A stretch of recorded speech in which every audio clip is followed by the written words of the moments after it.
explico la importancia de la neuroeducativa y la neuropedagogía. Que el día de hoy vamos a tratar de verlo en un aspecto más práctico, en un aspecto más interactivo.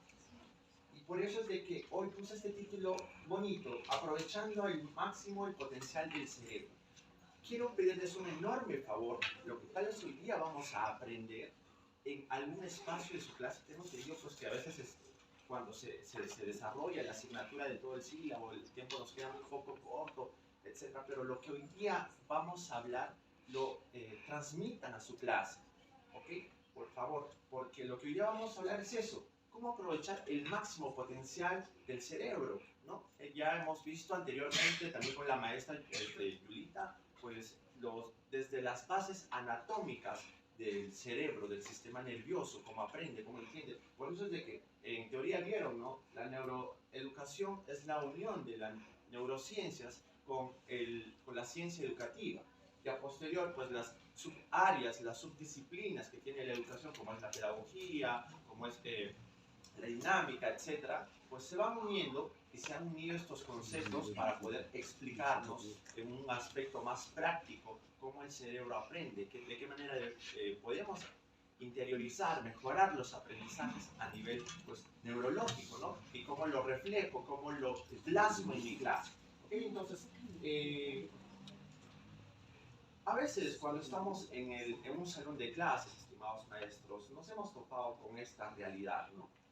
A veces hay falta de motivación, uso de aparatos tecnológicos, distracción, no están hablando, apatía, etc. Y muchos problemas más que se presentan en la realidad de cada estudiante. Y nos ponemos a pensar, o sea, como docentes, ¿tendremos alguna responsabilidad en función a esto? ¿Qué creen ustedes? De alguna otra manera tal vez estaríamos influenciando, estaríamos aportando a que pase esto, o simplemente son características de que el estudiante viene a clase por simple desmotivación. ¿Qué creen ustedes, maestros? Sí, maestra. Buenos días. Yo pienso de que en parte es responsabilidad nuestra, ¿no? Porque creo que debemos llegar al aula con ganas como dice su mismo nombre, motivar a los estudiantes para que puedan prestar la atención del caso, ¿no? Ahora, considerando de que cada uno de ellos tiene sus propias necesidades, problemas y todo lo demás, ¿no? El ser humano es un ente muy activo y muy cambiante, ¿no? El hecho de tener una noción, de conocer al estudiante, no significa que siempre se va a mantener en ese mismo estado de ánimo y de cosas, ¿no? Entonces hay que ver qué estrategias se utiliza para que presten la atención del caso, y creo que usted mismo lo está viendo ahorita. Sí, exacto, gracias. Ok, entonces, estimados maestros, no sé si se acuerdan en nuestra semana 4 del primer módulo, cuando tocamos el tema de memoria y aprendimos 7 pasos, ¿ok? El primer paso, ¿se recuerdan cuál era? ¿Cómo podíamos iniciar una clase? Tal vez el docente inglés. Hola, y yo estaría aquí y desde aquí estaría dictando la clase, qué sé yo. ¿Saben cuál es el primer paso? ¿Alguien recuerda? La motivación. ¿Va por ahí? ¿Alguien dijo? ¿Alguien dijo? Es la actitud del profesor de venir con ese espíritu de realmente... Sí, pero ¿eso qué genera en nuestros estudiantes? ¿O qué debería generar? Atención. Ya, Interés. vamos por ahí. Pero habíamos... Ok, está bien, está bien. Pero había una palabrita clave. Nosotros aprendemos de manera sensitiva. Entonces, el primer paso era abrir los sentidos. ¿Ok? Abrir los sentidos. Entonces, al abrir los sentidos, estimados maestros, en la clase de esa semana, ¿se recuerdan los 7 pasos que aprendimos? ¿Ok? ¿Alguien recuerda los 7 pasos que hemos aprendido en esa semana? Eran 7 pasos. Incluso lo hicimos con un baile, no sé si recuerdan. Mira, entonces a eso vamos, a eso vamos. Sí influye mucho el aprendizaje o lo que nosotros podamos transmitir a nuestros estudiantes. ¿Por qué? Porque a veces caemos en el error de que creemos que el estudiante creemos que aprende simplemente con lo que hemos hecho en clase, y resulta que cuando el cerebro se pone en actividad simplemente es en casos en los cuales tiene que afrontar cierta supervivencia, que lo vamos a ver más adelante.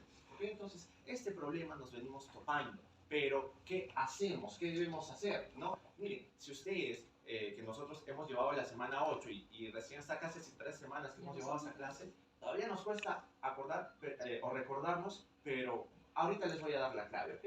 Bueno, el objetivo de este taller, estimados maestros, va a ser aprender claves. ¿Cuáles son las claves para estudiar y aprender en el aula teniendo en cuenta el potencial del cerebro? Vamos a tratar de sacar lo máximo, vamos a tratar de sacarle el jugo, como se dice en criollo, a nuestro cerebrito, ¿ok?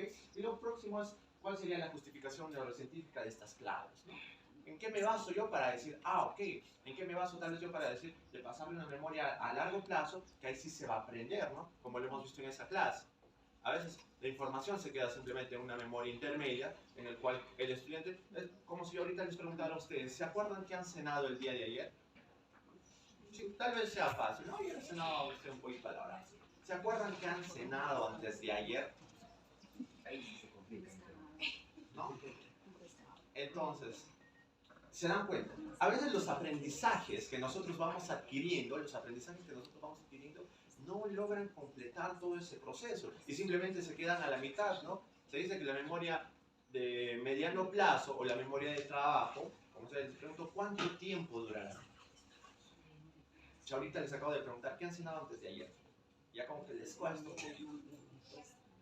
Es un aproximado casi de 2 días. Por eso es que nuestros estudiantes cuando pasa, imagínense que alguien falta a clase y le pregunta, ¿no? Oye Juanito, ¿qué han hecho el día de ayer? Mira, hemos hecho este peritaje psicológico, pero... O en neurociencias, he visto que el psicólogo ha puesto el cerebro, pero... no sé qué más, pero estaba agradable la clase. Y como que no logran completar, ¿no? O sea, se dan cuenta. Si alguien falta, o si yo saco a un estudiante aquí y le digo, por favor, ¿puedes comentarme lo que hicimos la semana pasada? Pues se bloquea. ¿Por qué? Por el mismo hecho de que, pues, efectivamente, ese aprendizaje no completó todo el proceso que lo vamos a ver a continuación. Y ahí es que le planteo la siguiente pregunta. ¿Se aprenderá en el aula, estimados maestros? Pero eso va a depender mucho también, o sea, por ejemplo, los preguntas hace momentos, ¿qué has cenado antes de ayer? Van a entender cómo estaba la cena, qué situación se da en la cena, si ha sido mi plato favorito. Obviamente, rápido le voy a recordar y se puede contestar. Ahora, en cuanto a la clase, va a depender mucho de la manera yo cómo realizo la clase. Si yo le hago una clase extraordinariamente bien, una clase significativa, te lo aseguro que el alumno, ¿no? Lo va a traer al presente, ¿no? La memoria, ¿no? Pero si es una clase poco significativa, una clase tradicional, una clase común y corriente que se haga, entonces se lo aseguro que el alumno pues no va a recordar.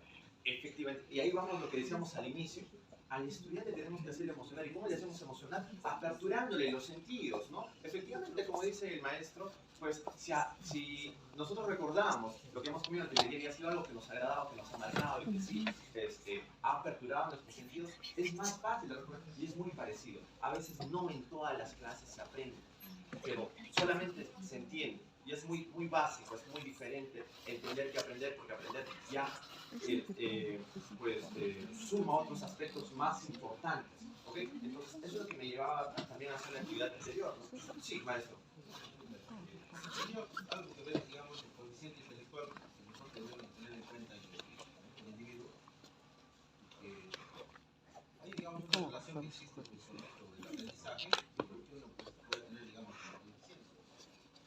Sí, La sí, Universidad de la Salud tiene, pues, digamos, una calificación de que el coeficiente debe ser, ¿no? De 60, 70, de 100 y tantos para arriba, de repente tiene, ¿no? Una mejor capacidad. Sí. Mire, ¿cómo ingresa, gracias maestro, cómo ingresa la información a nosotros, a nuestro cerebrito? ¿Cómo se transforma? Es por los procesos cognitivos que lo hemos visto.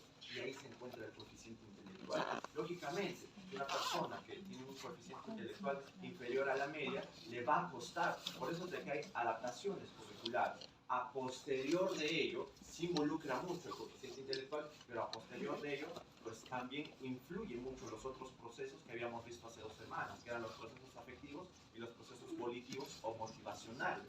Porque ¿de qué me sirve tener a mi estudiante con un coeficiente intelectual muy alto si cuando a la hora en el cual yo me presenta muy buenos trabajos, hace muy buenas reacciones, pero cuando le doy un campo práctico se bloquea, cuando le digo que sale al frente se bloquea, cuando le digo que haga una exposición simplemente no puede, se le dificulta, ¿no? Entonces, Entonces, todos esos procesos tienen que ir a la par, como ya lo hemos visto en semanas anteriores. Entonces, como decía, hay que aperturar, hay que emocionar, hay que abrir los sentidos de nuestros estudiantes, ¿no? ¿Cuántos de ustedes, maestros, han estado en la semana número 8, donde hemos visto memoria, donde hemos bailado? ¿Cuántos estuvieron? ¿Se recuerdan los 8 pasos? ¿O los 7 pasos? Miren, y aquí es cuando vamos. El aprendizaje se da cuando involucra el movimiento. Sí, muy buenos días. En realidad, en este momento nos estás haciendo un método recordatorio, ¿no? Empezando, por ejemplo, lo que comimos ayer y de ayer, y nos damos cuenta que es recordar, y recordar es ejercitar la memoria, a pesar de la nueva conducción que estamos escuchando, y también hay mucha referencia, es que no debemos de fortalecer o enseñar el memorismo. Hay muchos autores que contradicen esta condición, no por la condición de evaluación, sino por la condición del proceso de enseñanza-aprendizaje. La memoria es importante. Y hoy, en el día, pensamos que la memoria es lo peor que puede existir, ¿no? Es como que le hemos dado un cliché de algo negativo. Claro. Y sin embargo, si nosotros no ejercitamos nuestra memoria, no vamos a recordar hechos históricos. Y desconocer la historia implica, ¿no?, situarte en una contextualización que te permita modificar el mismo proceso. O sea, no estoy diciendo que la memoria es lo máximo, no. O sea, estoy asumiendo que la memoria es importante. Y es importante para esta conducción que nos estás haciendo como método recordatorio. En la condición cognitiva, por ejemplo, de los adultos, es mucho más complejo el método recordatorio, a diferencia de los niños que recuerdan bajo los otros condicionamientos. Es también diferente enseñar a un grupo de estudiantes a nivel universitario. Una cosa es enseñar a niños, adolescentes, y otra cosa es enseñar a jóvenes universitarios. Y también va la condición de los cursos, o los módulos, o los proyectos, o la misma carrera profesional, ¿no? Nosotros en salud, sí o sí, por ejemplo, el estudiante tiene que saber paso 1, paso 2 para un procedimiento, por ejemplo, de insulinoterapia, que es la administración de insulina. O sea, no puede ser que se salte por no memorizar un paso 2, ¿no? Que se va en la práctica.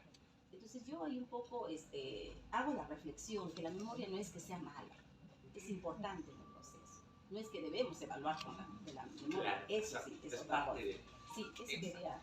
Gracias, maestro. Sí, efectivamente, como decía, y usted, por ejemplo, nos dio un ejemplo muy claro, ¿no? Cuando se tiene que hacer un procedimiento en salud, cuando se tiene que hacer un procedimiento en X carrera, pues ahí es cuando decíamos, ¿cómo recordamos? Y ahí es cuando planteábamos en esa semana y decíamos que el cerebro aprende más por memoria motora y memoria episódica, ¿ok? Entonces, miren, para aquellos maestros que han estado en la semana número 8, ahorita me dicen que, perdón, en la semana número 4, en esa clase de memoria, ahorita me dicen que no recuerdan los pasos, pero yo les juro que ahorita van a recordar los pasos. Miren, vamos a hacer una dinámica.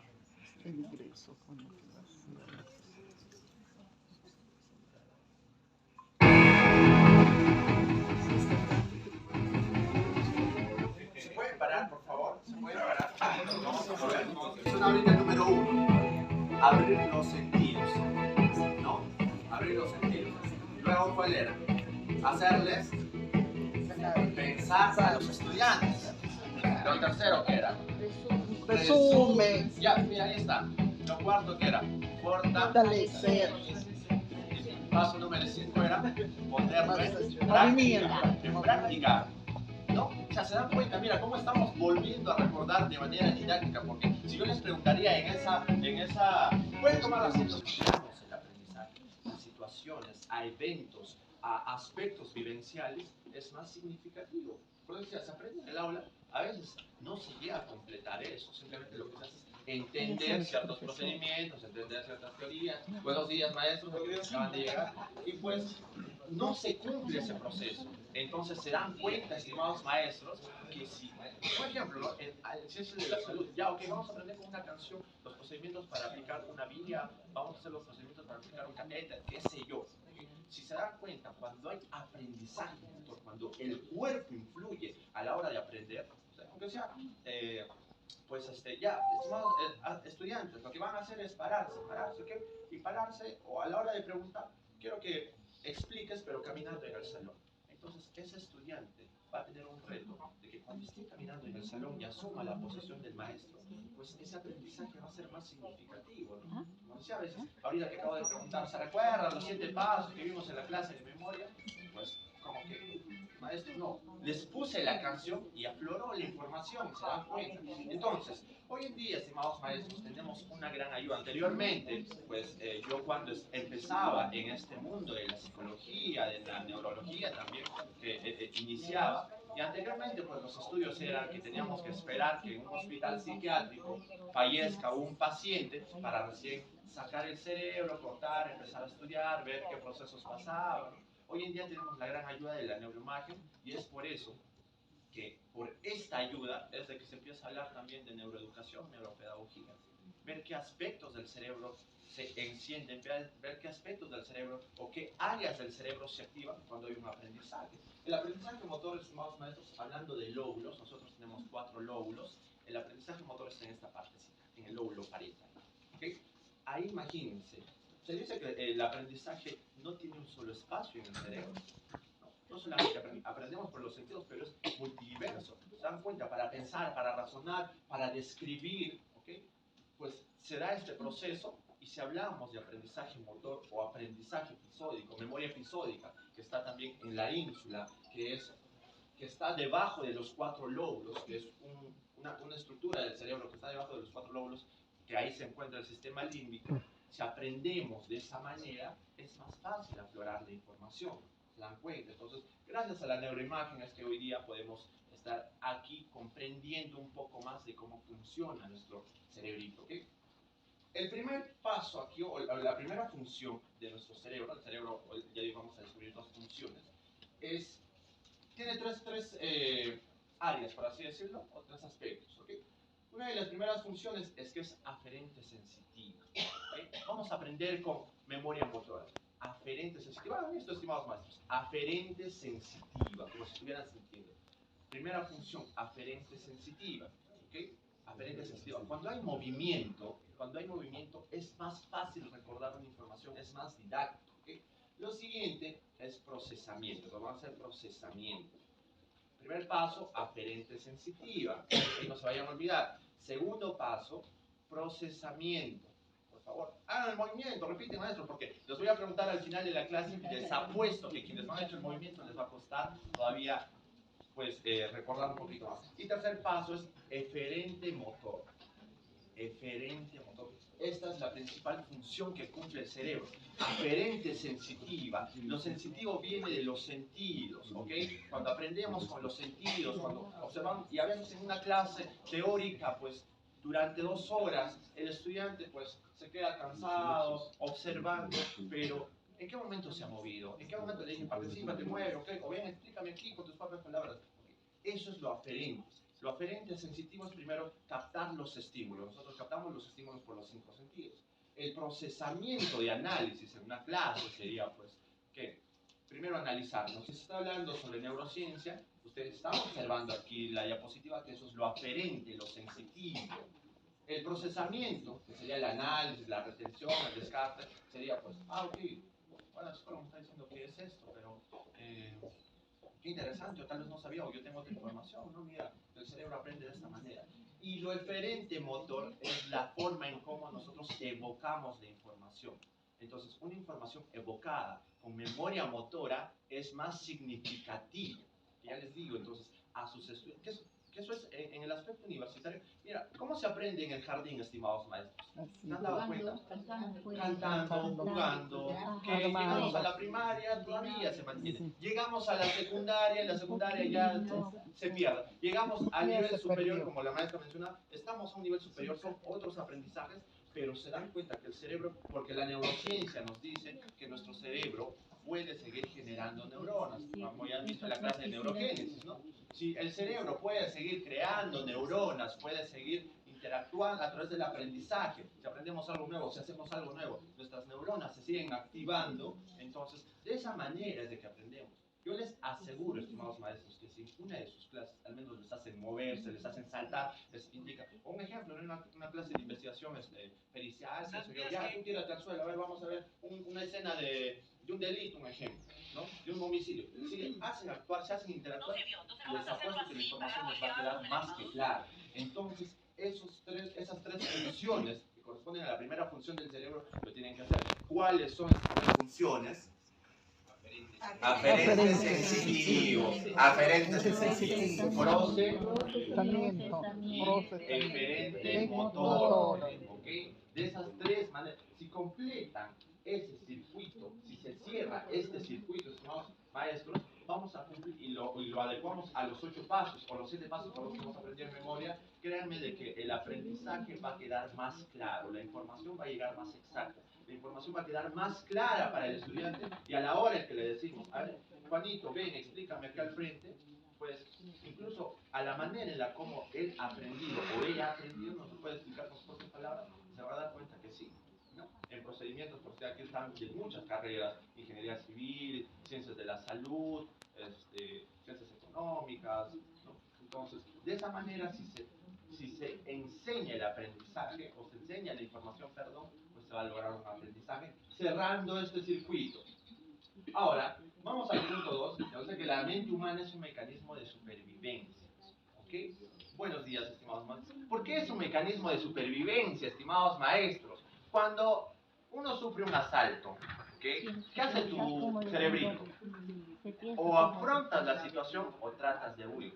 Que eso es lo que en la teoría del cerebro triuno, cuando dice que tenemos 3 tipos de cerebro y el primer cerebro es un cerebro pues, que lo hemos visto incluso hace 2 semanas atrás, cuando hablábamos de los automatismos y del cerebro reptiliano, cuando nuestro cerebro es un mecanismo de supervivencia, pero va enfocado a lo anterior. ¿Cómo tu cerebro va a sobrevivir a una clase si lamentablemente esto es una clase teórica de 2 horas en la cual el docente habla y habla y habla, ¿no? Por si la pandemia ha tenido su repercusión con eso. ¿Cómo hemos sobrevivido? Las ciencias, las áreas, las materias que se enseñaban y que necesitaban práctica, ¿cómo se ha enseñado?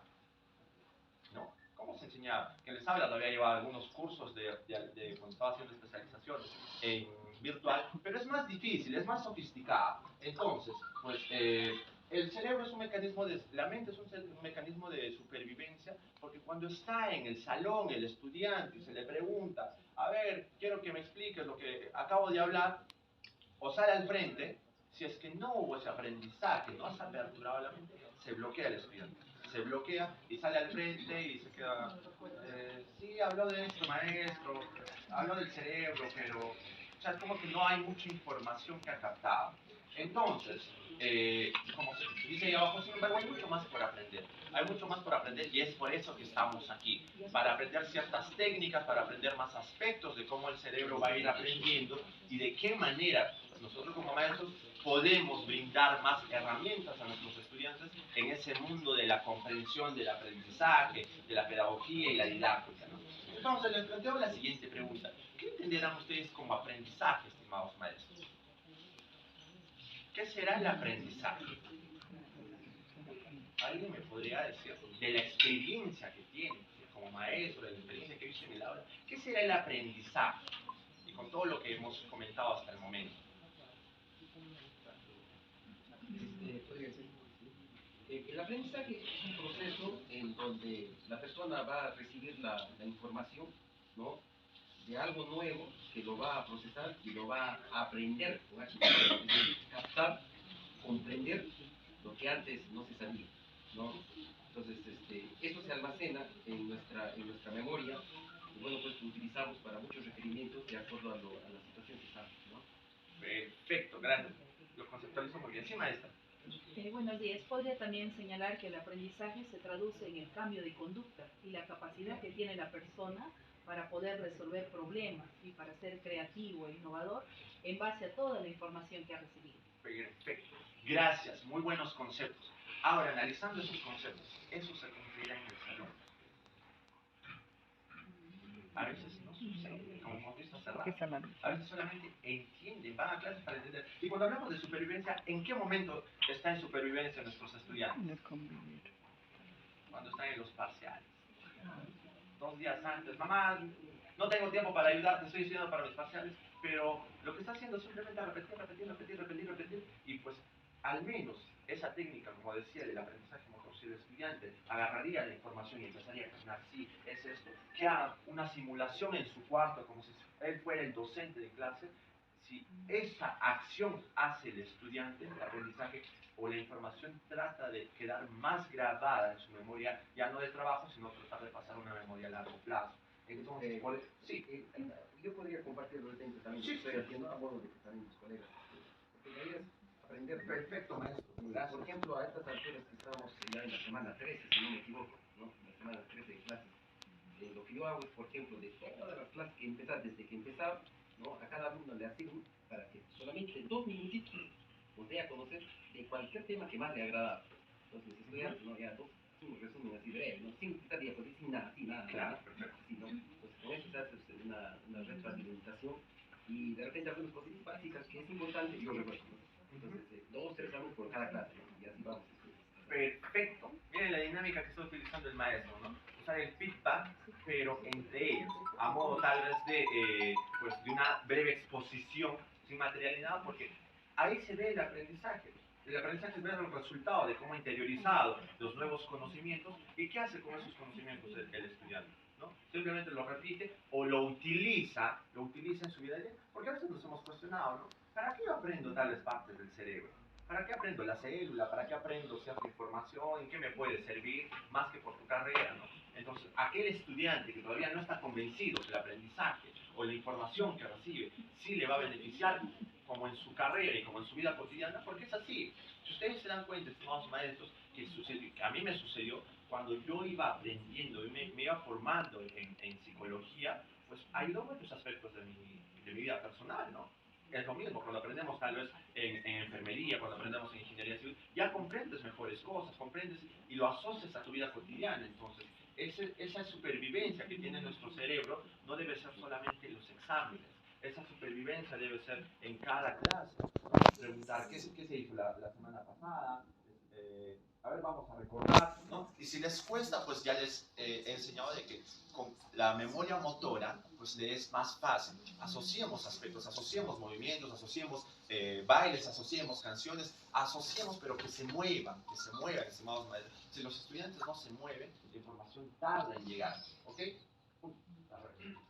Ok, entonces, aquí nos planteamos la siguiente pregunta. ¿Por qué será que no podemos almacenar todo lo que queremos? ¿Qué creen ustedes?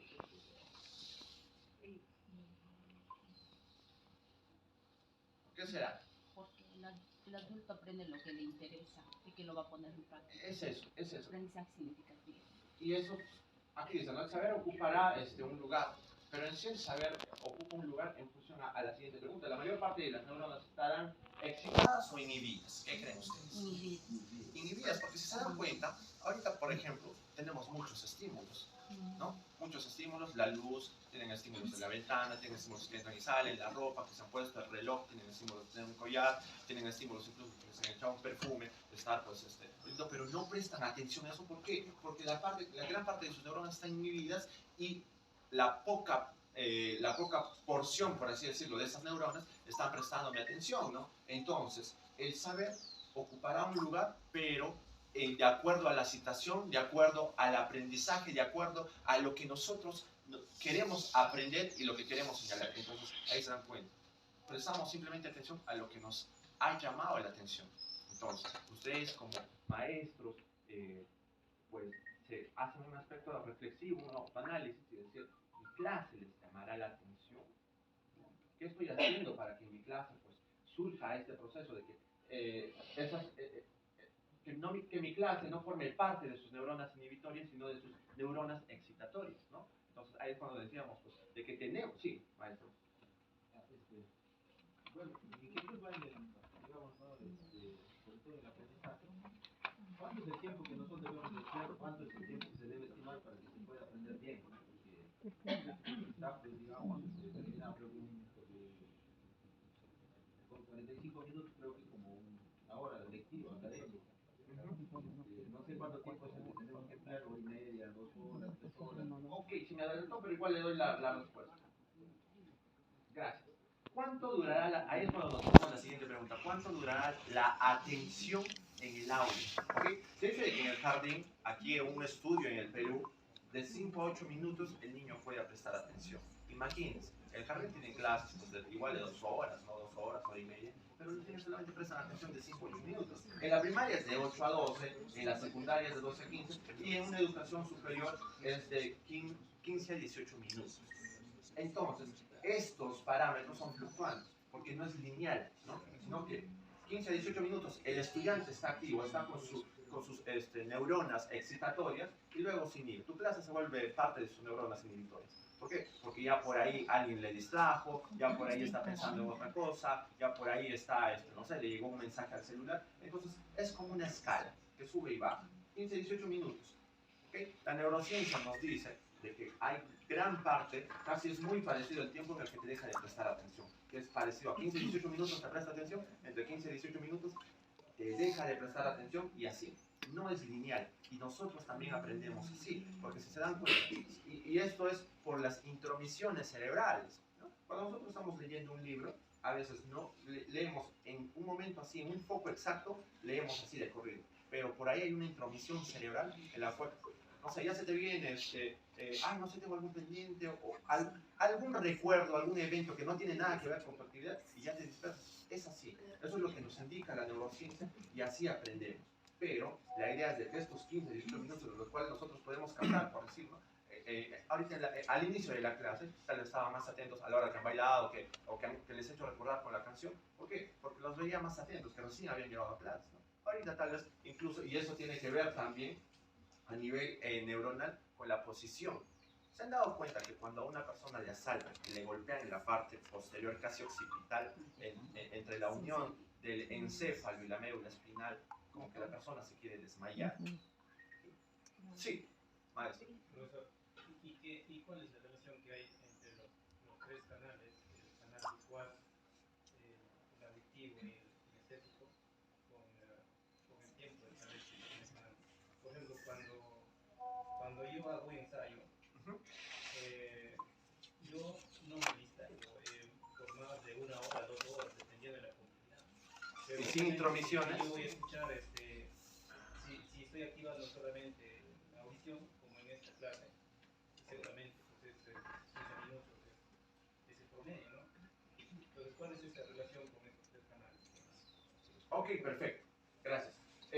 Lo que nos indica desde el punto de vista neurocientífico es de que una clase se maneje los 3 estilos de aprendizaje, ¿no? Por eso es de que decía, si yo solamente me voy a dedicar a hablar, que no hay participación, que no pregunto, que no les hago mover, que no les hago pararse, que no se muevan, pues es difícil que, como menciona el maestro, que al menos siquiera esos 15 a 18 minutos se cumplan. Es difícil, ¿no? Y ahí es cuando decía, sí, dígame, maestro. Muy buenos días. Una preguntita. ¿En qué parte del sistema nervioso central se almacena la memoria? Si su respuesta es la neurona, ¿en qué parte del cuerpo neuronal? Ok. Mire, ahí dice, como hablamos, que el saber emocional del aprendizaje no ocupa un solo lugar.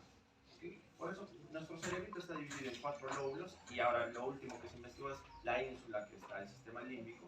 Y nosotros tenemos varios tipos de memoria. Memoria sensitiva, memoria motora, memoria afectiva, ¿no? Entonces, incluso memoria cognitiva, en el cual cada memoria no se almacena en un solo espacio. ¿Okay? Porque la memoria motora, si bien es cierto, se dice que nuestro proceso neuronal, de memoria, está en el hipocampo, ¿okay? Que es parte del sistema límbico, ahí se almacena, por ejemplo, los recuerdos, se almacena un cumpleaños, que son aprendizajes más significativos que te dificulta olvidarlo, pues, pero a la hora en la que tal vez, no sé, la audición, cuando tú aprendes una lectura, cuando aprendes una clase, escuchas una clase, ¿dónde se almacena? El encargado del lenguaje, del proceso de escuchar es el lóbulo temporal, ¿no? Está en esta parte, ¿no? Entonces, si ahí se almacena, pero no llega, se indica que todos los procesos deben llegar al hipocampo para que se fortifique esa información. Entonces, si usted me habla de estructura anatómica, pues la neurociencia nos dice que si un aprendizaje llega a almacenarse al hipocampo, es más afectivo, ¿no? Es más significativo.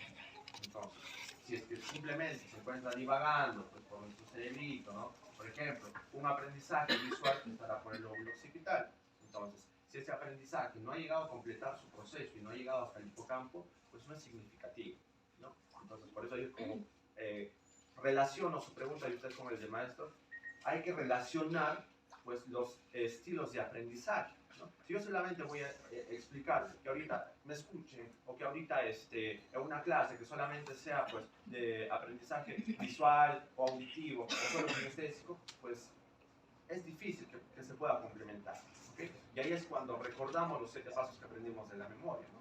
Aperturo la mente, trato de hacerle pensar lo siguiente, que era que el estudiante me dé su propio resumen para evaluar en pequeños periodos, ¿no? Porque eso es lo que dice la neurociencia, ya no solo una evaluación, porque acá todavía en la universidad se sigue realizando ese tipo de evaluaciones, pues, parciales, o no sé si se seguirá, porque en la UDH sí se hace así, evaluaciones parciales y evaluaciones finales.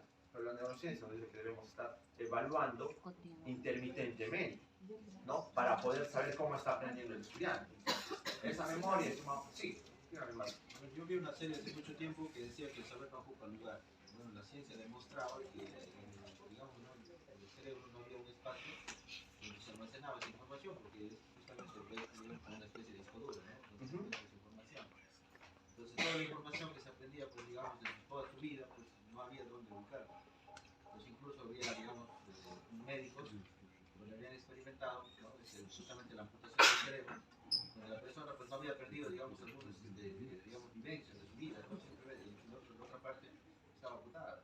Entonces, ¿en qué parte del cerebro justamente se almacenaba esa información? Usted me dice eso, que justamente tenemos 4, ¿no?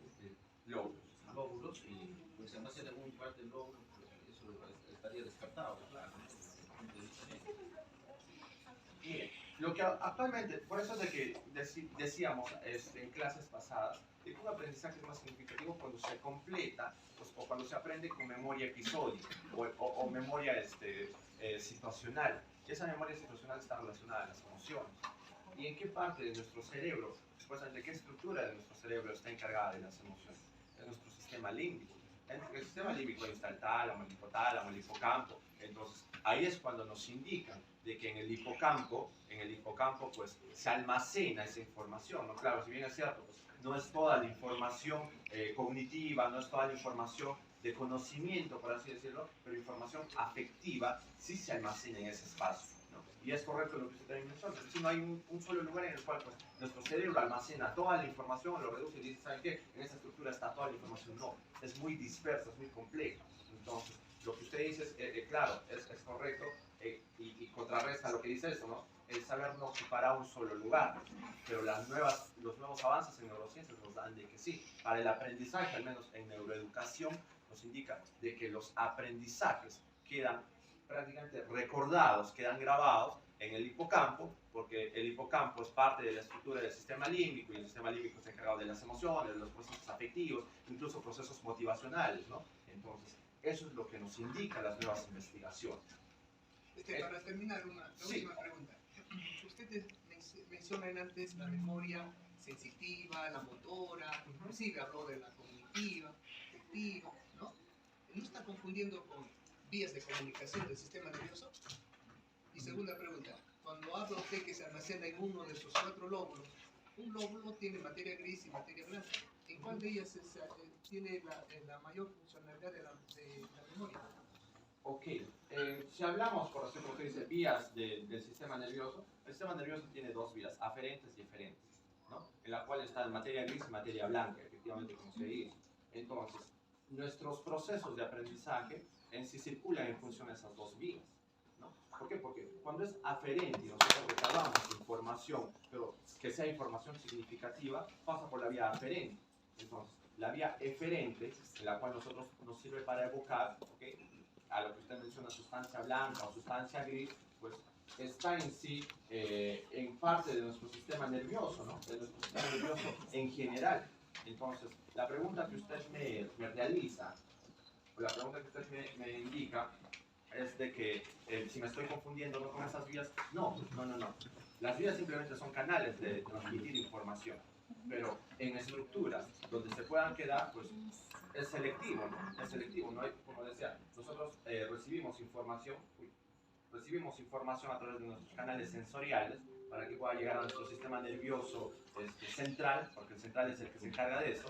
Entonces, a la hora de que la información ingresa a nuestro encéfalo y es procesado por nuestro encéfalo, pues se distribuye, que es cuando menciona lo que dice el maestro. El saber no ocupa un solo lugar, pero los nuevos avances de neurociencia nos indican de que en el hipocampo sí hay más significancia cuando un aprendizaje es captado por la emoción, por así decirlo. ¿Sí? No sé si quedó claro, maestro. Entonces, cuando usted habla de memoria sensitiva, memoria motora, ¿a qué se refiere en sí? Me refiero a que nuestros aprendizajes no quedan en un solo aspecto, porque cada lóbulo es encargado de un proceso diferente.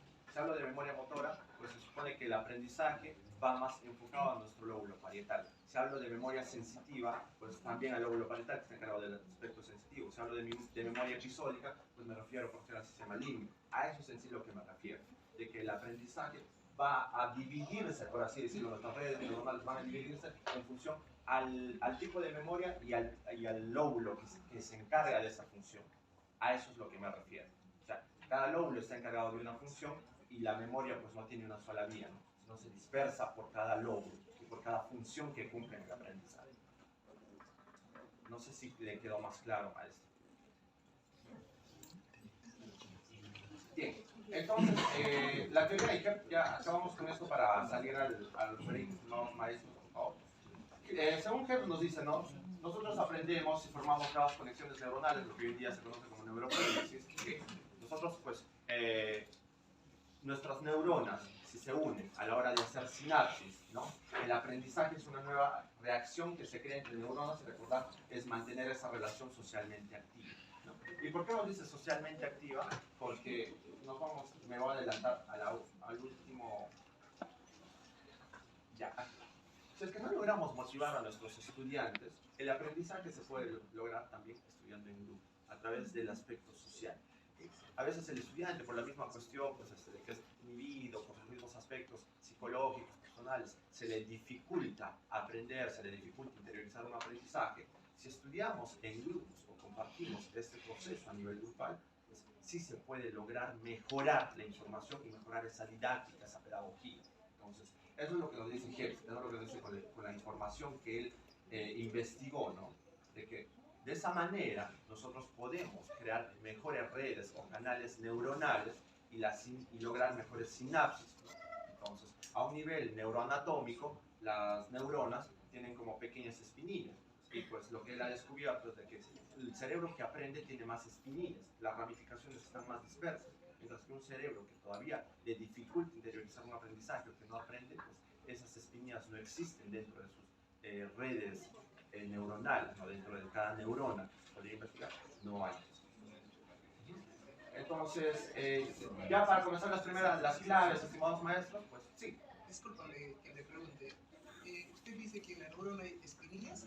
¿No son las dendritas a que se refiere? ¿O es el Me ha gustado traer una imagen. Sí. ¿O es el gatillo a que se refiere?